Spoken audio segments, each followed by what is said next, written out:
"There's some bad weather out there," Captain MacWhirr said to himself, looking at the barometer.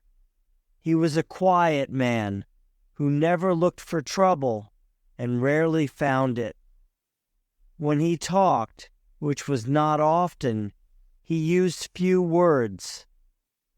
This made some people think that he was not so clever. He had blue eyes, not much hair on top of his head, with thin yellow hair around the back and sides, and thick red hair on his face. He had a strong, thick, short body. On shore, it didn't matter where. He always wore the same brown hat, brown suit, and heavy black boots. But everyone who worked with him knew that he was a good captain. Ships under his command arrived on time, and he never had trouble with his crews.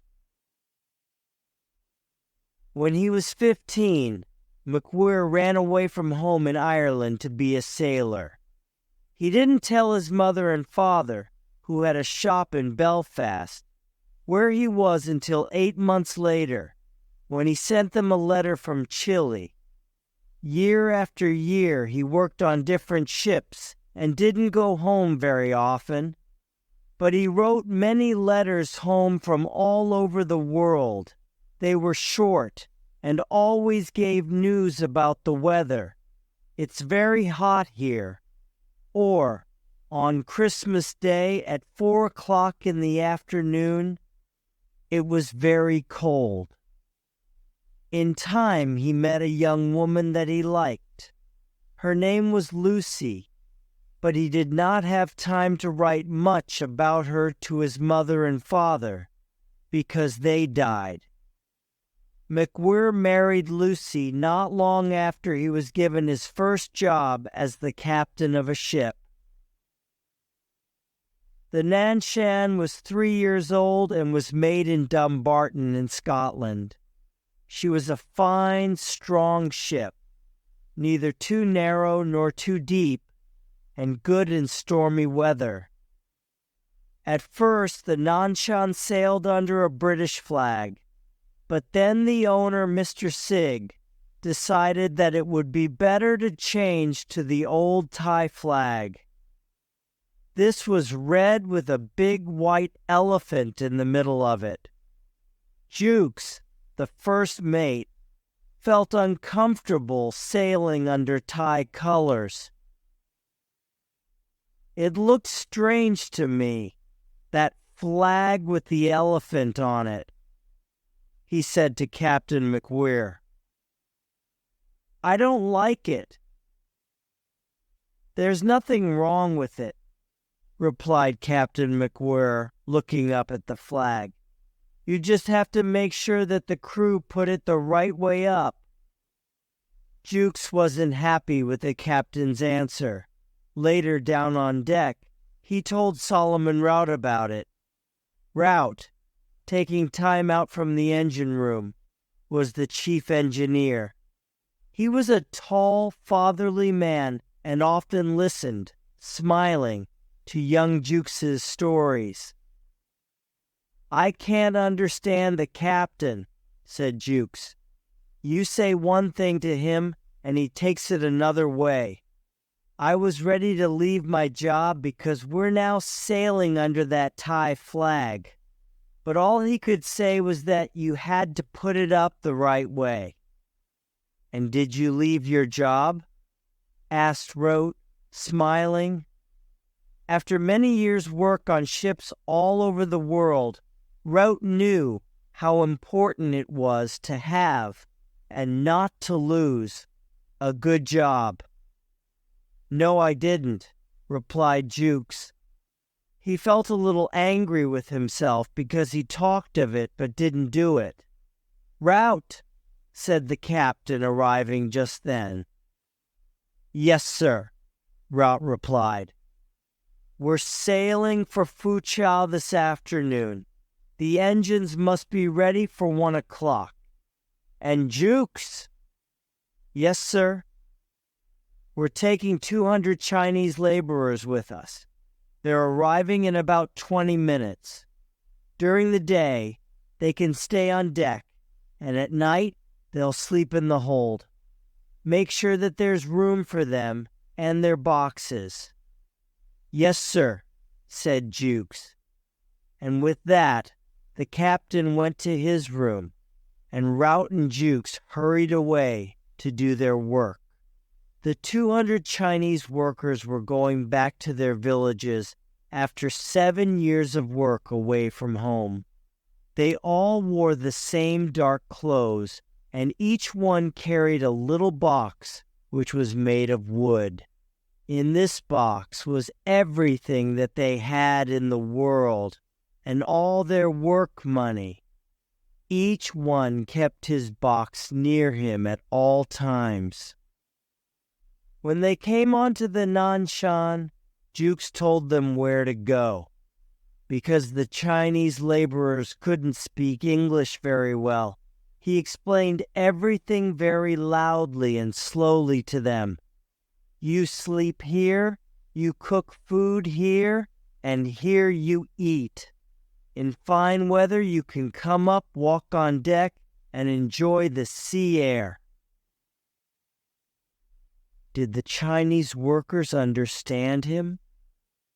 Their tired faces didn't show what they were really thinking, so it was difficult to be sure. In 4 hours the ship would leave for Foochow. There was just time to write to family and friends, and McWeir, Rout, and Jukes all wanted to send letters before leaving. McWhirr's letter was to his wife. Spending so much time at sea, Captain McWhirr didn't understand his wife and their 2 children, Lydia and Tom, very well. He knew little about their lives and had little to tell them about his life.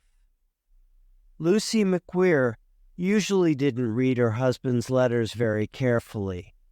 They spoke about the weather, the sea, and other things that she didn't really find very interesting. Her one great worry was that one day he would come back and want to live at home with her all the time. So she read his letters looking for any words about that. "Remember me to the children. Your loving husband," wrote McWhirr, before he put his name at the bottom. Rout's letters were much fuller, and his wife always enjoyed reading them. She lived with Rout's mother, who couldn't hear very well and needed help, and she often read the really interesting parts of her husband's letters very loudly to the old woman. "I prefer a slow captain who does no wrong to a quick-thinking criminal one. They're easier to work with," wrote Rout to his wife, thinking of McWeir. Jukes always wrote to a friend of his, a sailor on another ship, and he usually described everything that happened in his life and how he thought and felt about it. In this letter he wrote, "The other day I was talking with one of the crew for a while, and later the captain asked me, 'Was that you talking?' I said, 'Yes.' 'For 2 hours,' he said. 'What do you find to talk about?'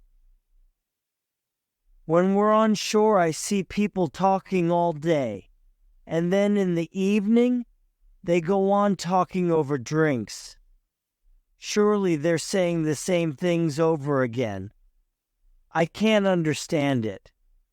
Isn't he a strange man? Sometimes he makes me angry, and sometimes I feel sorry for him, because I think that he doesn't really understand anything of life at all." After the 3 writers finished and posted their letters, the Nanshan was ready to go on her way. Once the Nanslum was out at sea, Captain McWeir looked at the barometer again. "Yes, there's some really dirty weather out there, that's for sure," he said to himself. He was not worried by the way the weather was changing, and he didn't feel at all afraid at the idea of a typhoon. Spending most of his life at sea, he knew many different kinds of weather, and a typhoon was just another kind of bad weather for him.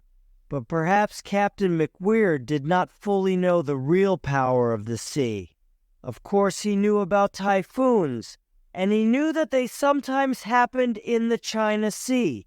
Before becoming a captain, he read about typhoons in books, and he heard about them from other sailors. But to be in the middle of a very strong typhoon, in which the sea showed all its fury and its terrible power, no. This was something that McWhirr himself did not really know. The swell was getting stronger, and the ship started rolling slowly and heavily from side to side. It was now late afternoon, and the sun was beginning to go down. It was very hot. There was no wind at all, and McWhirr could feel the storm in the air. Perhaps everyone on the Nanshan could feel it, because there was a heavy, angry feeling everywhere on the ship. Most of the Chinese laborers were on deck, spending the time in different ways. Some were looking out to sea, bored. Some were smoking, and some had their shirts off and were pulling up buckets full of seawater from over the side of the ship to wash in because they were so hot. 3 of them were pointing at one of their boxes and shouting. Perhaps they were talking angrily about money, thought McWhirr. The rest of them were sleeping quietly. Below deck, it was worse. The temperature in the engine room was 117 degrees, and the air was full of angry voices and the loud noise of metal on metal. The second engineer, a big strong man called Harry, was shouting at his men because there was not enough steam.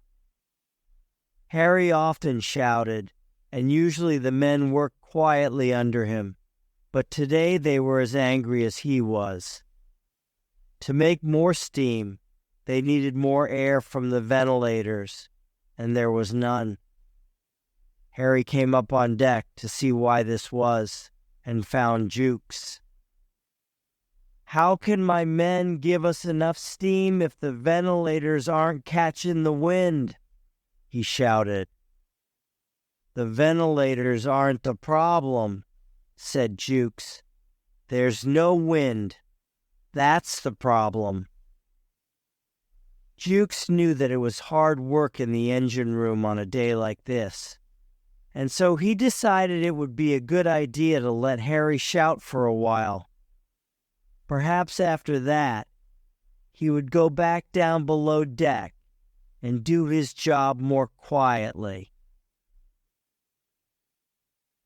But the second engineer didn't listen to Jukes' words. "Look, it's just like I thought. This ventilator's pointing in the wrong direction. I don't know what your men do all day. Do they just lie around on their fat backs?" He tried to change the direction of the ventilator, but it was too heavy to move. Jukes stopped him. "Harry, I told you before, there's nothing that we can do. There's no wind. But look, there's a storm coming." Harry looked at the strong swell of the sea around them, and then at Jukes. "This is a dog's life," he said angrily, and with that, he went back down to the engine room. Jukes turned round and saw McWhirr looking at him. "Why did you let him talk to you like that?" the captain asked. "You mustn't be soft with the crew. If he goes on like that, he'll have to find himself a new job on another ship very soon. His men can't make enough steam. And it's not easy working down there when it's so hot. I understand how he feels. Even up here on deck, I feel like I have a blanket round my head." "A blanket round your head? What do you mean?" "Have you ever had a blanket round your head, Jukes?" "What was that for?" "It's just a way of speaking, sir," said Jukes, thinking that Captain McWhirr really had a very strange way of understanding things. "Well, if there's any more talk of that kind from the second engineer, he'll have to go," said McWhirr, and he walked away. At 8 o'clock it was dark. Jukes went to the chart room to write the ship's log. As he did every day, he wrote the number of miles, the direction the ship was sailing in, and what kind of wind there was that day. Should he write down what he thought, or only what he could see? Under comments he wrote, "Terribly hot weather," and "The swell is making the ship roll heavily." He thought for 1 or 2 minutes, and then wrote, "The Chinese laborers are all safely below deck for the night. The barometer is still going down."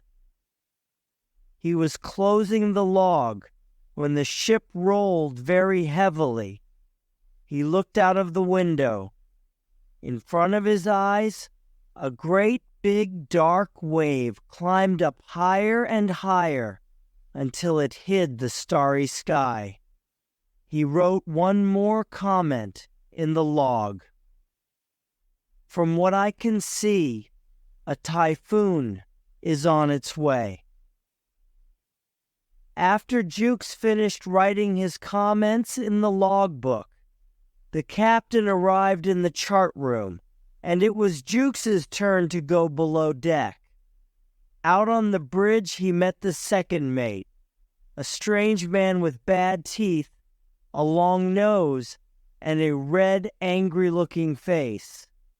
He never spoke much to the rest of the crew. This was his first trip on the Nunslum. "It's a good thing for those Chinese laborers that this ship doesn't roll so easily in a storm," said Jukes, laughing brightly. "Don't you think?" "Just you wait," said the second mate. "Do you mean to say that it's going to get worse?" asked Jukes. "You said it, not me," said the second mate with a cold smile. The ship was rolling more wildly now than before, and in the end, Jukes decided that he must go back and speak to Captain McWhirr. It was a stupid idea to sail the ship into a typhoon. They should try and do something about it. Back once more in the chart room, he found McWhirr reading a book there. "What's the matter?" asked McWhirr. "The swell's getting worse, sir," replied Jukes. "Yes, I can see that," said McWhirr. "Anything else?" Jukes was not sure how to begin. Then he had an idea. "I was thinking of the passengers, sir." "What passengers, Jukes?" "The Chinese laborers, sir." "Well, why don't you say what you mean? I've never heard anyone talk of Chinese laborers as paying passengers before." "Ha! That's a good one," he laughed. "And what about them?" he went on. "Well, with all this rolling, a lot of water is coming into the ship's hold. That's where all the Chinese are, sir. I thought that maybe we could go east. Then the swell would come at us straight on and not make us roll from side to side." So you want me to move a powerful steamship 50 degrees off course to make some Chinese laborers more comfortable? I've heard some stupid things in my life, but this. And what do you want us to do after that? Go 50 degrees the other way again to finish up back on course? I know that you don't think much of my idea, sir, but at the moment we're busy sailing into a typhoon, said Jukes, looking McWeir in the eye. And it seems you think that we should try and sail away from it? Jukes said nothing. This was a different Captain McWeir from the one he knew. McWeir held up the book in his hand. I was just reading the chapter on storms in this book. I think you'd like it. If we do what it says in this book, we have to sail all over the sea trying to avoid storms. Can you believe that? Think of us sailing an extra 300 miles on our way to Foochow just because of bad weather. What about the extra coal? The extra time? Think of us coming into Foochow 2 days late. What will they say to me? Where have you been, Captain? Oh, it took us longer. We had to avoid some bad weather, I'll say. Then they'll ask, was it a very bad storm? I don't know, I'll have to answer. I didn't see it. The captain looked at Jukes. Did the first mate understand what he was saying? McWeir tried to explain more. That kind of thinking is all wrong. Jukes, a storm is a storm, and a steamship has just got to go through the storms that stand in front of her as well as she can. There are some things that books can't tell you. McWeir stopped talking and sat down on the window seat. He pulled off his boots and put his legs up. He suddenly felt tired. Jukes, tell them to call me if there's any change in the weather. Yes, sir, answered the first mate, and with that, he walked out on deck again, closing the chart room door behind him. Captain McWeir closed his eyes. He was tired after all that speaking. Those 20 minutes of conversation with Jukes were all that he believed about the sea and sailing. Now his head felt empty, and he could think of nothing. He opened his eyes some time later. What was that loud noise? Was it the wind? Why did no one call him? Just then, he saw Jukes's face at the open chart room door. The first mate was shouting something, but the captain couldn't hear him very well because of the wind. Started! This suddenly, 5 minutes ago, cried Jukes. McWeir tried to put on his boots. This was not easy because the ship was now moving from side to side very wildly. At last, they were on. Through the wind, Jukes heard the captain saying, I told you. Any change, call me. Jukes tried to explain. Wind, sudden, northeast. Thought you. Sure. Here. Again the wind carried away half his words before the captain's ears could catch them. We must try to stay on course for as long as we can, said McWeir. Suddenly the Nanslum went up over an enormous wave and ran deep down into the sea on the other side of it. Water flew over her sides. Jukes and McWeir couldn't see anything for some minutes. When they could see again, Jukes pulled at McWeir's arm and pointed up over their heads.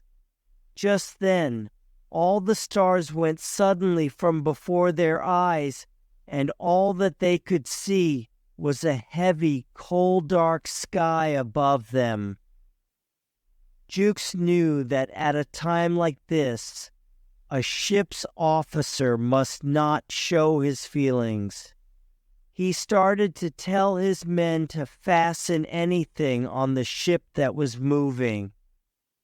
He wanted them to see in him a man who was not afraid of some bad weather, a man who knew that this typhoon was coming from the beginning. But with every minute, Jukes understood that this typhoon was much bigger and wilder than any other usual storm. Great waves fell noisily onto the deck, covering the Nan Shan in water from top to bottom. She was still rolling heavily from side to side, but now she began to move up and down wildly in the sea too, like an enormous animal worried sick with fear. "I'm not sure that we're going to live through this," thought Jukes. He felt happy that Captain McWhirr was there, for it was the captain who had to decide what to do in difficult times, and saving the crew's lives was the captain's job, not his. McWhirr did not feel so comfortable. He knew that he and his crew could all die in this typhoon, and he knew that he must decide what to do very carefully. It was now a question of life or death. He looked in front of him, trying to understand how the typhoon worked, like a man looking deeply into the eyes of a dangerous enemy. But all was dark around him. He could see nothing, not even the ship under his feet. He felt like a man who has lost the power to see and who doesn't know where he is. Standing next to him, Jukes said, "I think that we've sailed into the worst part of the typhoon." But this was not true. The worst part came a few minutes later, and it came suddenly. The typhoon exploded around them with dangerous power. It seemed that the wind and the waves wanted to break the ship into hundreds of pieces. Many sailors tried to grab some part of the ship but couldn't do it in time. The waves sent them flying down the deck. Jukes was thrown onto his back. It seemed to him that all of the China Sea was trying to drown him. It threw him wildly from side to side, and he heard himself shouting again and again, "My God! My God! My God!" Hurrying to find something to hold on to, his hands touched a boot, then two boots. He held on, and then he felt Captain McWhirr's strong arms around him, pulling him up. They stood for a short while, holding on to each other, but then the water knocked them onto the deck. At last, they found each other again, and this time they held on to the ship's railings. The typhoon was now pulling the lifeboats off the ship. One by one, they went into the angry waters of the China Sea. "Our lifeboats have gone, sir," shouted Jukes. Because of the noise of the wind, he couldn't hear McWhirr's answer very well. "Can't help. Had to happen. Some things. Left behind." The captain's words surprised Jukes. Was that all that McWhirr had to say? Again he found the captain's way of thinking strange. The first mate looked at the waves loudly hitting the deck and tried to decide if the Nan Shan would survive the typhoon, if the engines kept going, if the waves didn't break the deck, if not too much water went into the hold. But then he thought, more or less without fear, "No, she won't survive." At the same time that he was thinking this, he felt Captain McWhirr's heavy arm over his shoulder. He replied by putting his own arm round McWhirr. "Will she live through this?" he asked the captain. At first there was no answer, only the angry noise of the wind and the sea against the ship's side.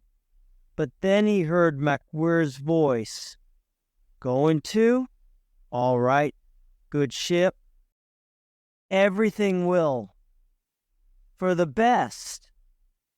Jukes wasn't sure if this was more of the captain's slow but sure way of thinking, or if the ship really would be all right. But it was good to hear McWhirr's words.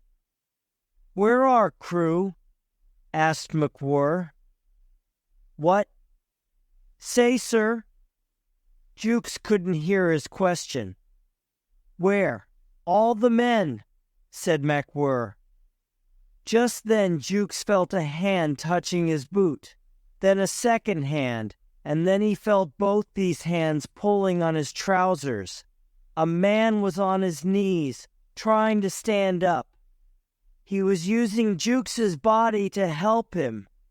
It was the boatswain. He was a little man, with short legs and long arms, who usually smiled a lot. "Is that you, sir?" he said to McWhirr.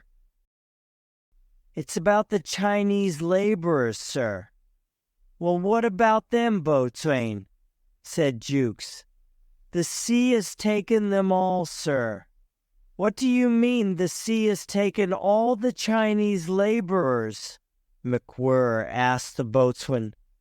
"I saw an enormous wave. It took them all, together in one big group." "Are you sure about that, boatswain?" Jukes asked. He didn't think the boatswain was very clever. He never understood why Captain McWhirr believed that he was good at his job. "I saw it happen with my own 2 eyes, sir," said the boatswain. He then told them everything that happened from the time that the typhoon struck. When the boatswain and the rest of the crew saw that they were in a typhoon, they ran from the deck and looked for somewhere drier to escape from the worst of the storm. Many of them went to a dark room under the bridge. Here, the ship rolled as much as it did on deck, but there was less water. It was very dark, and the crew were in the middle of a typhoon for the first time. Most thought that it would be their last time, too.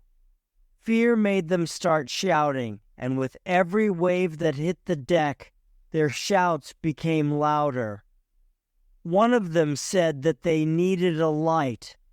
If the ship was going to sink, at least they could see around them before they died. "I don't like the idea of drowning in the dark," he said. "Well, if you want a light so badly, why don't you get one yourself?" answered the boatswain. This made them shout even more, for not one of them wanted to go out into the storm. The boatswain didn't want to go and look for a light either. Outside the room that they were in, anything could happen, and the nearest place to find lights was far away. But then he remembered that there were 6 lights in the hold, where all the Chinese laborers were. He decided to go to the hold and bring one back. Outside, the ship was rolling wildly from side to side. The wind, the powerful waves hitting the deck all around him, the moving ship, all seemed to be doing their best to kill him. With every step that he took, he was afraid that he would fall overboard into the angry China Sea below him. He fought his way to the hold, falling many times. The typhoon was breaking the ship into pieces, and he often had to avoid pieces of thin metal that the sea and the wind threw at him. The noise of the typhoon was terrible to hear. The wind was screaming at him. It was a noise halfway between fury and pain, but underneath the screaming wind and the noise of metal hitting metal, there was something strange and new that he could hear. A deep thumping noise. Was it coming from the hold? It seemed that something very large and heavy was rolling from one side of the ship to the other. The boatswain couldn't understand it. There was nothing large and heavy in the hold that could make that noise. But as he came closer to the hold, the thumping noise became louder and louder. At last he arrived at the heavy metal door to the hold and pulled it slowly open. What he found inside was terrible to see. The typhoon was throwing the Chinese laborers from one side of the hold to the other. There was nothing for them to hold on to, so they could not stop themselves. When each new wave hit the ship, they rolled into a big pile on one side. Then they all rolled back into a big pile on the other side. The hold was full of their shouts and screams. The boatswain also saw many little pieces of wood all around the hold, together with many round pieces of bright metal. Suddenly he remembered the laborers' boxes. Now they were all in pieces, and the money that was once inside them was falling all over the hold. It was like a great storm inside the ship, but a stormy sea of arms, legs, and terrified faces, not of wind and waves. And so it was that the sea took them, forgetting the lights, which were why he went on his journey to the hold in the first place. The boatswain hurried out of the room and closed the heavy door behind him quickly. He had to tell the captain about this. Crossing the deck, which had seawater all over it, he thought a number of times that the ship was sinking. There were no ladders up to the bridge now, but he half rode to the waves and half clambered up to the wheelhouse. Outside he found the second mate, lying by the door. "Where's the captain?" asked the boatswain. "Overboard, like the first mate, and like we'll all be soon," said the second mate, laughing strangely. On his hands and knees, the boatswain moved along the bridge away from the man, and it was then that he found Jukes and the captain. After McWeir heard the boatswain's words, he was silent for a while. He asked himself what was really happening down in the hold. Were the Chinese laborers on the ship, fighting, or in the sea, drowning? After thinking about it for some time, he turned to Jukes. "You must go down to the hold with the boatswain. If those Chinese laborers are fighting over their money, you'll have to stop them. But be careful. If anything happens to me, the ship will be under your command. See what's happened down there, and then use the speaking tube in the engine room to tell me." When the worst part of the typhoon started, Jukes stood still and just held strongly onto the railing in front of him. He tried not to think about what would happen, about the danger that they were in. As the typhoon got worse, he stopped feeling the water and the wind on his face. He was cold and wet all over his body. His arms and legs began to feel numb, and his thoughts came slowly. In some ways it was a good feeling. He didn't hope to survive, because hoping meant fighting for something. He couldn't fight anymore. But now McWeir was waking him from this numb feeling and asking him to do something dangerous. At first he felt angry. Why should he fight his way through the typhoon down to the hold? Because of some stupid story of the boatswain's? Didn't the captain understand that the boatswain had no idea what he was talking about? But when he heard McWhirr's words, he knew that he had to go to the hold. There was no way to avoid it. Getting there was very difficult, because now there was no ladder from the bridge to the deck below. The boatswain held Jukes by the arms and helped him to climb down slowly onto the deck. Enormous waves were still hitting the ship, and twice they nearly went overboard. At last they got to the hold. Just when Jukes started to open the heavy door, the boatswain grabbed him by the arm. "Be careful, sir. The wooden boxes are in pieces and the money's all over the place. If those Chinese men think that you've come to take their money, it can easily turn dangerous." Jukes looked inside, afraid of what he would see. The hold had a lot of water in it. Just as the boatswain said, the money was all over the place.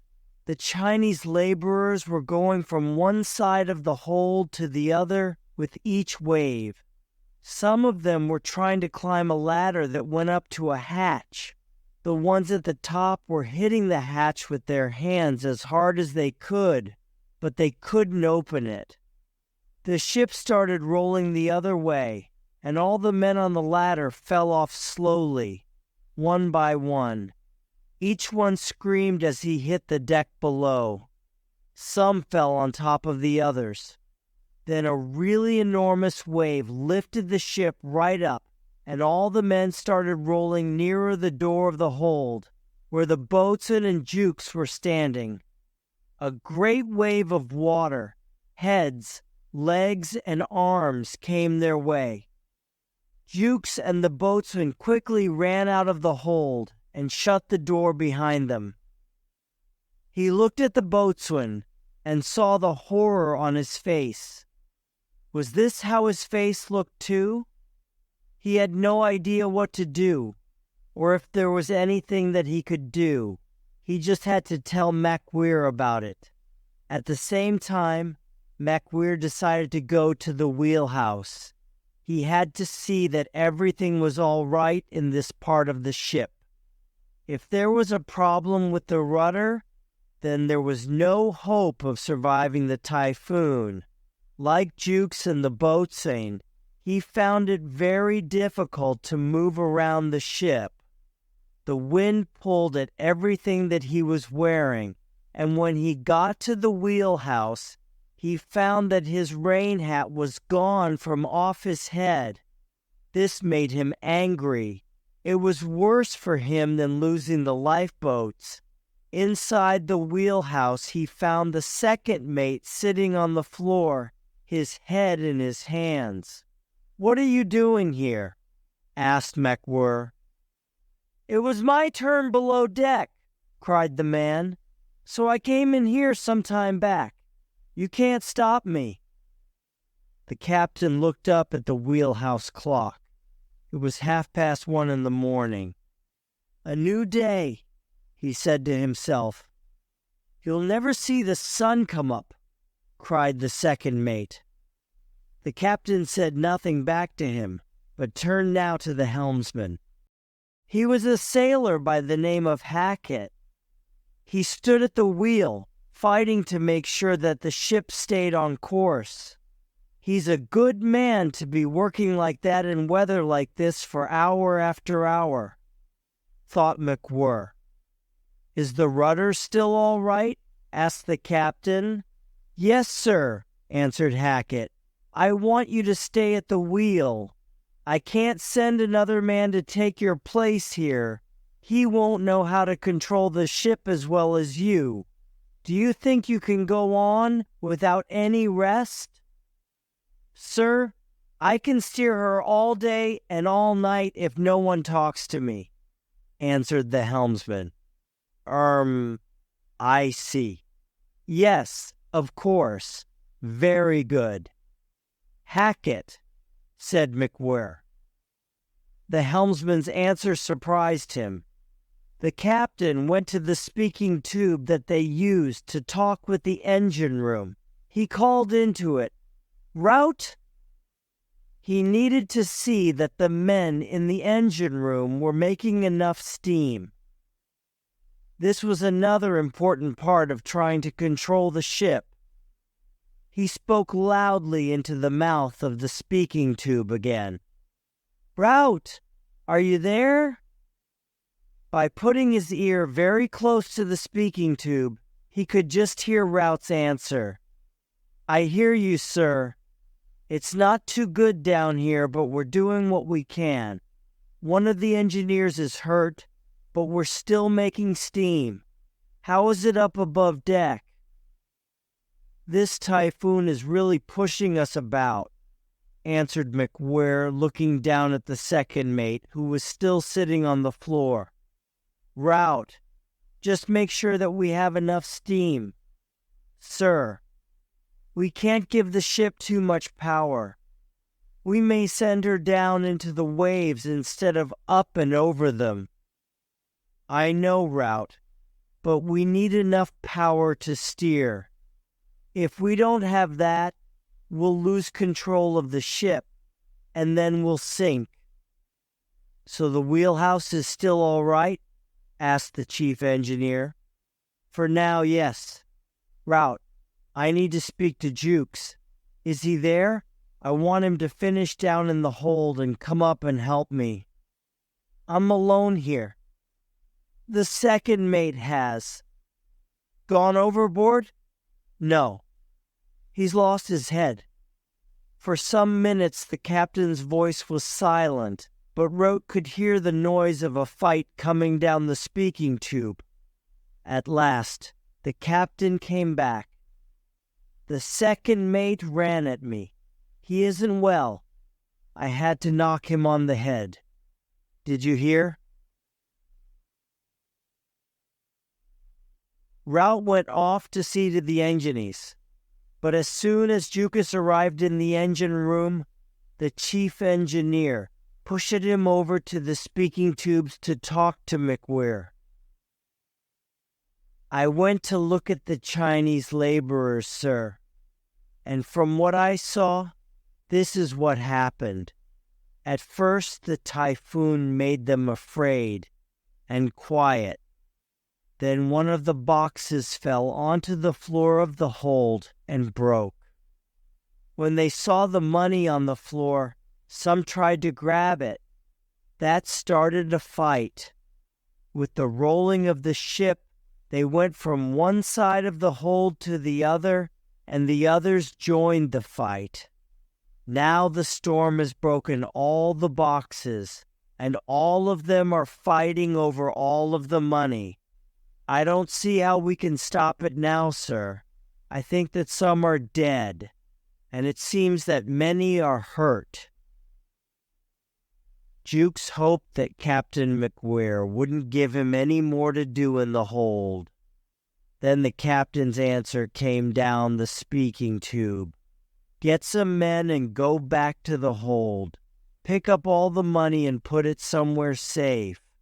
Typhoon or no typhoon, I don't want any fighting on the Nanshan." "I have to pick up the laborers' money in the hold," said Jukes to Rout on his way out of the engine room. "What?" replied the chief engineer. "First the second mate goes and hits the captain. Now you're making the hold tidy. Haven't you officers got anything better to do?" Down in the engine room, in the deepest part of the ship, they couldn't see the enormous wall of dark seawater that was just going to hit the Nanshan. The dark wave that came quickly nearer and nearer to the Nanshan looked as high as a mountain and had a thin white line up at the top of it. The ship was still for a while, and then she started to climb this mountain of water. Tons of water fell onto the deck. Every man on the ship grabbed what he could and held on.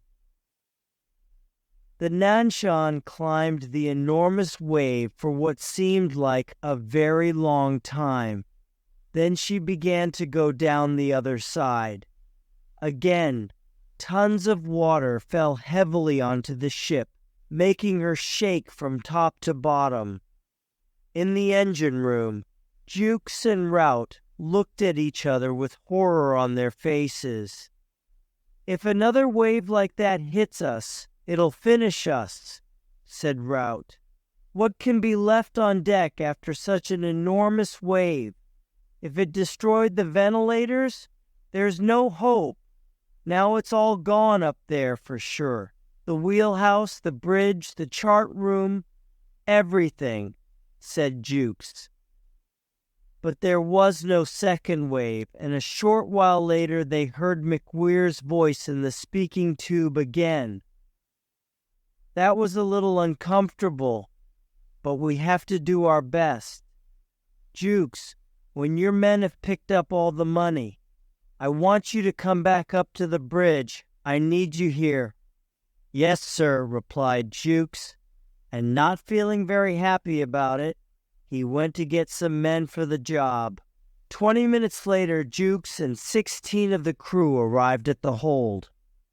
Opening the door for the second time, he saw the same chaos as before, but this time he was ready for it.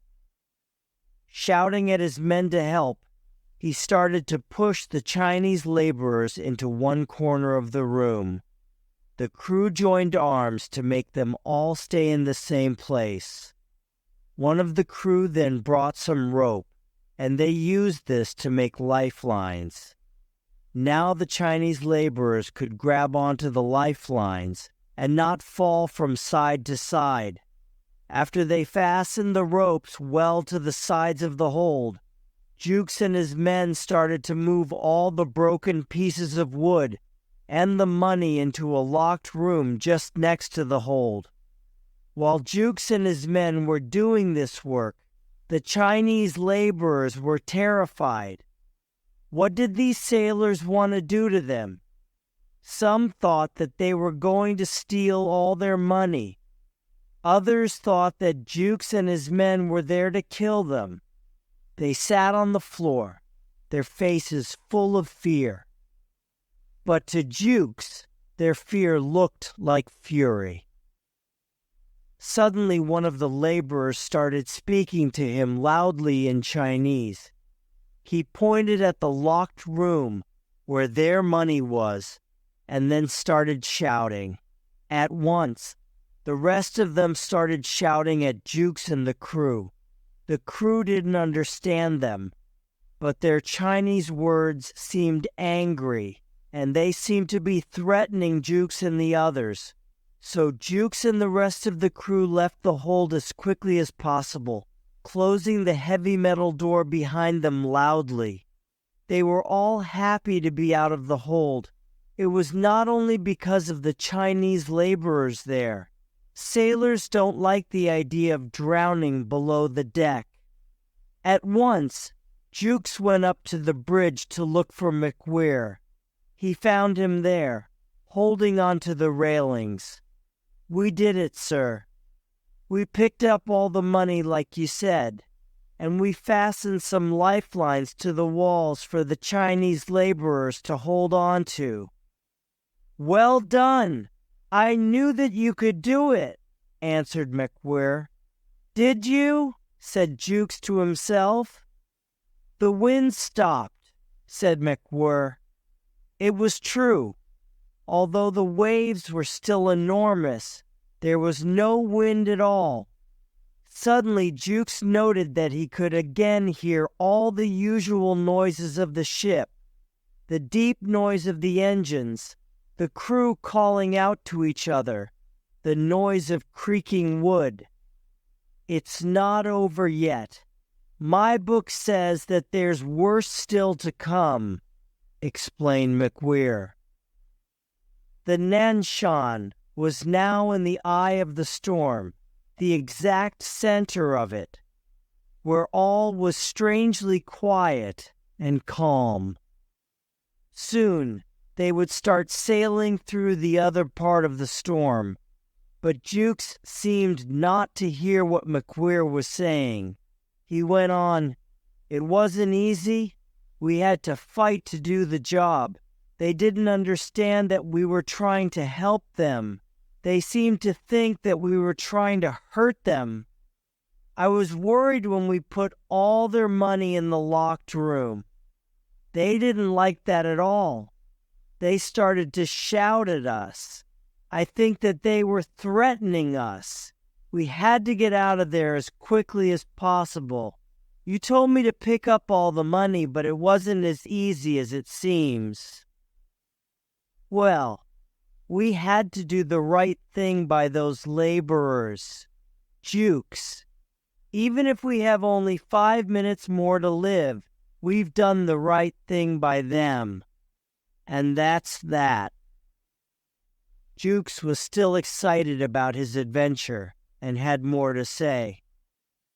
"But that isn't the end of it, sir. They're quiet now, but there's going to be more trouble. They know that this isn't a British ship anymore. I didn't like that Thai flag from the start, sir, and it's not going to be easy when we give them back their money. No, this isn't the end of it," answered McWhirr. "Can you stay on deck for a minute, Jukes?" "Are you going below, sir?" asked Jukes quickly. From his voice it seemed he felt sure that the storm would start once he was alone on the bridge and in command of the ship. The captain went into the chart room. It was dark inside, but he knew the room well and felt his way. He lit one of the lamps and went over to look at the barometer. It was pointing down to very stormy, the worst McWhirr had ever seen. So the book that he was reading and the barometer agreed, getting out of the typhoon would be far worse than getting into it. He looked around the room that was usually so tidy, but was now in chaos, and thought, "Perhaps it's the last time I'll do this. I got another man to take Hackett's place," said Jukes to the captain when McWhirr came out on deck again. "It wasn't easy to get anyone to do it, but I didn't want to have to be helmsman myself. Hackett's resting now, not far from the wheel. He looks half dead. The second mate's there too. Is he hurt, sir?" "No, he isn't right in the head. But he's hit himself, sir. He's got a cut on the side of his face." "Yes, I had to knock him down. Listen, Jukes. The typhoon will come back very soon, and this time it'll be worse than before. It'll take this ship and pick her up and shake her and try to break her. It'll take what's still above deck. Of course, I know that there's not much now to take." "Only us two," said Jukes. "Yes, and if the typhoon takes me, you'll be in command. The second mate will be no help to you," answered McWhirr. Jukes was suddenly quiet at this. McWhirr went on, "If that happens, make sure that you go on sailing into the wind. Do you hear? Stay on course and stay calm.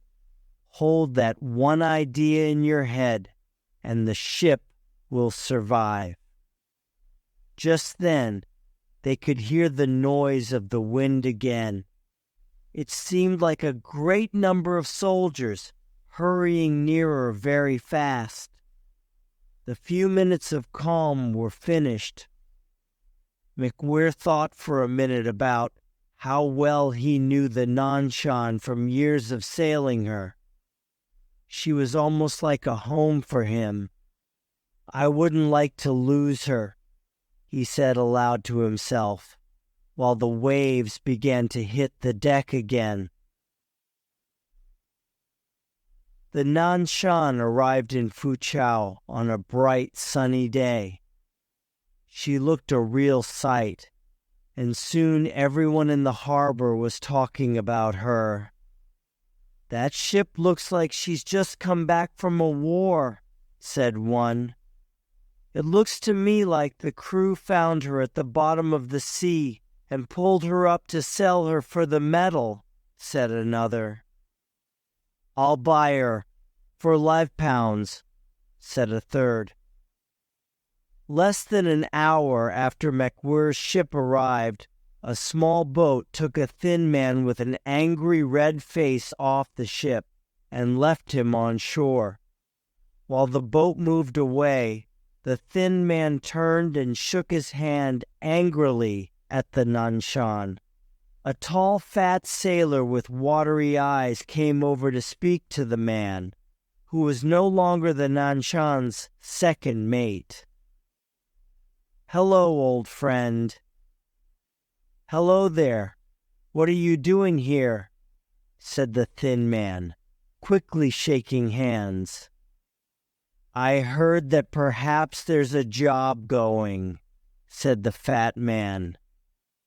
The one-time second mate shook his hand angrily at the Nanslum again.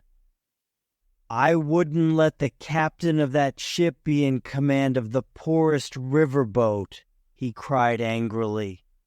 "Really?" said his fat friend. "Of course I'd like to make trouble for him, but he's sailing under a Thai flag. What can I do? You know, he told his chief engineer that I wasn't right in the head. Me! He's the stupidest man that ever sailed the seas. You can't really be thinking of." "Did you get your money?" asked his fat friend suddenly. "Oh, yes. He paid me before I left." "Have your breakfast on shore," he told me. "Did he? Shall we go and have a drink then?" "And he hit me." "He didn't. You must tell me all about it, but not here. I know a quiet place where we can have a bottle or two of something nice and cold." And so the two of them walked away together into town. Jukes watched them go, and then went back to planning the repairs that the poor old Nanslum needed. She was no longer the beautiful ship that sailed out of Dumbarton just 3 years before.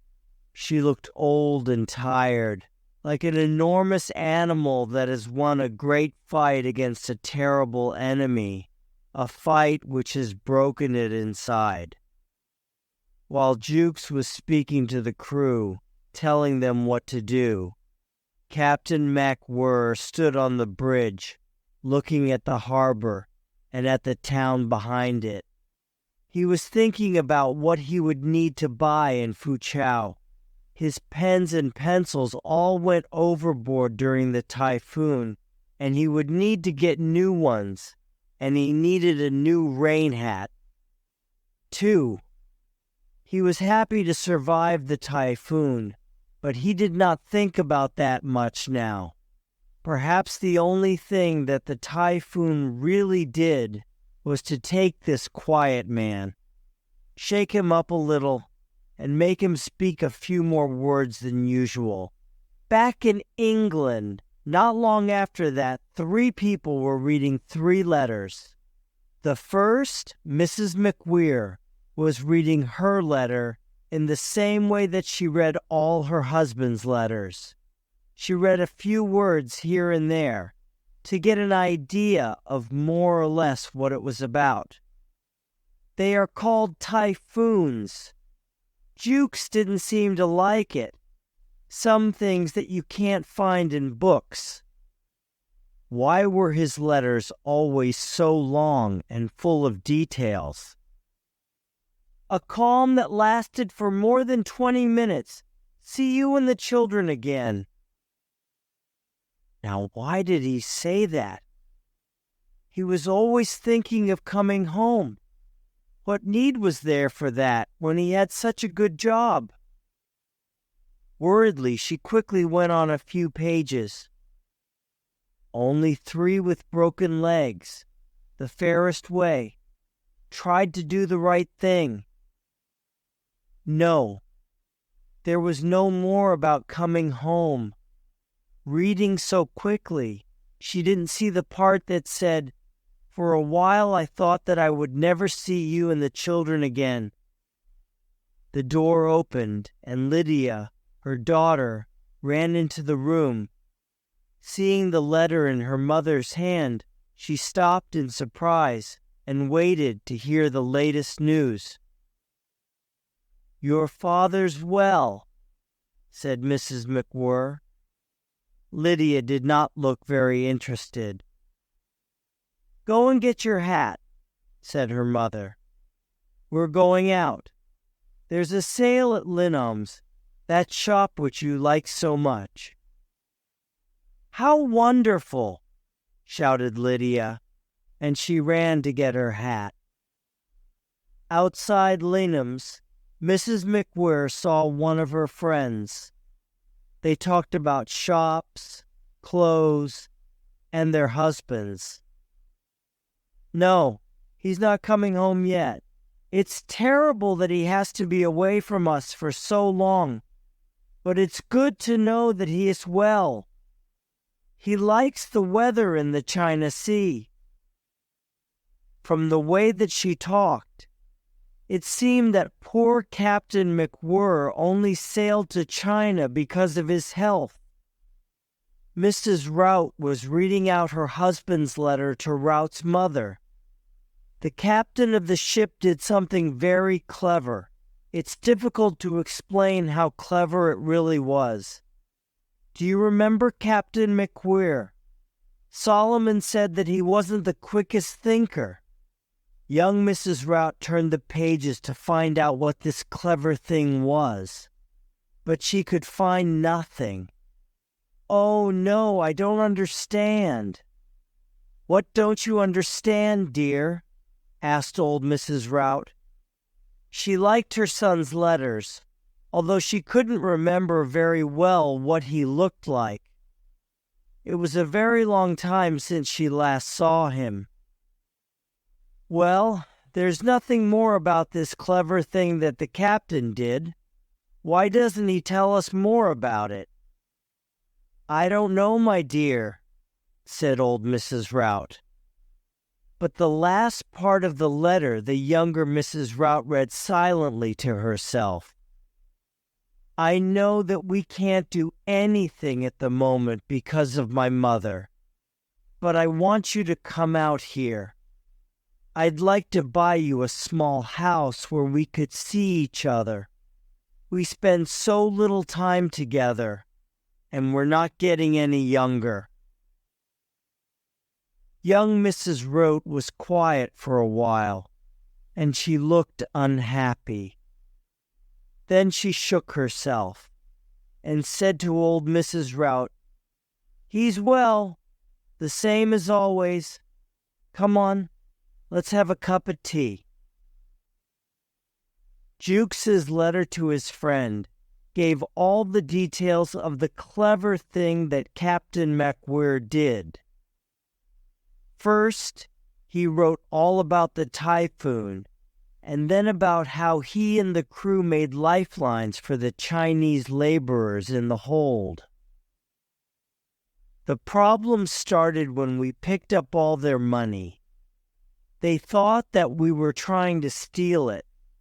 Only very desperate robbers could think of stealing money in the middle of a typhoon. Some of them even started shouting at use.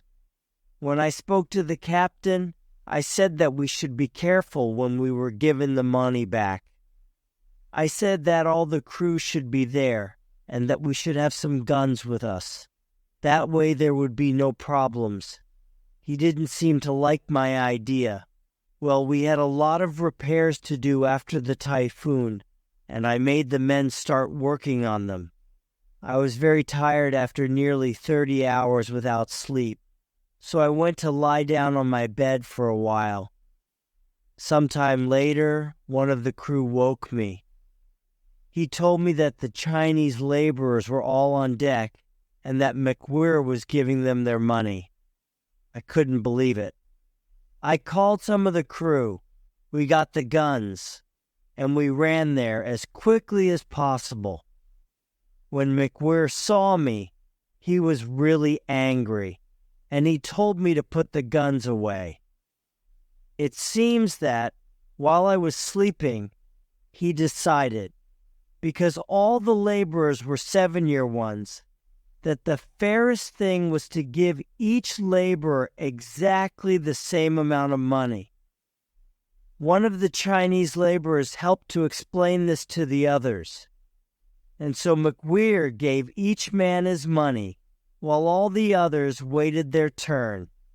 Then he gave the injured laborers their money.